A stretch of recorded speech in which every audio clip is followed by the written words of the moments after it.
So you want to paint a sunset. Well, start with yellow and white and do a line right down the middle of your canvas where the horizon would be.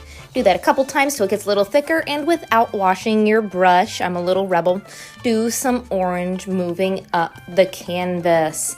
Now when you do this, there's always this crisp line, but you don't want your sky to look like it's an American flag, so go back in with some yellow, not washing your brush, and go over that line.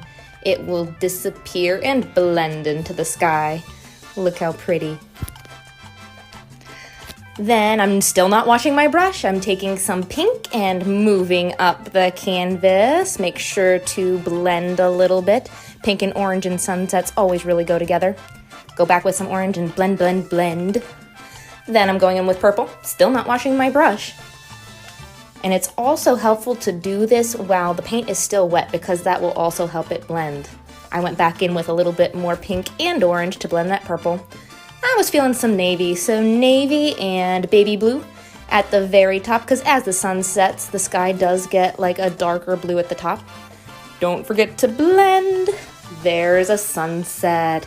Now, I can't paint a perfect circle, so I use something called a pouncer or a spouncer. It's just a round sponge on a brush.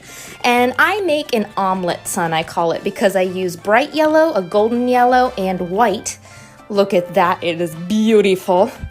Perfect little egg sun. I'm going to just smush it like a stamp, pull up. Perfect. That is how you paint a sunset.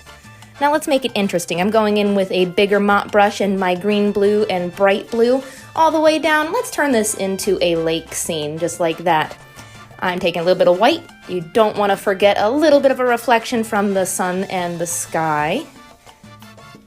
And then here's a fan brush. Now here's a trick to do trees off in your horizon. I'm turning it sideways and just tapping up and down very lightly. This is going to give you the look of trees in the distance. The lighter you press, the littler the trees will be. Don't forget to go in front of your pretty sun because it's behind the trees. And then if you get a big blob of green, use a toothpick. You can scratch up into the trees. Look how that lifts up the paint. You can see the sky behind it. And that also gives the look of tree trunks in the distance as well. Just a neat little trick. Now it is dark, so I'm going to use black for my horizon line. We have to plant the bases of our trees in the ground. So pretend you're at the lake, you're looking at the other side, and there is kind of land there.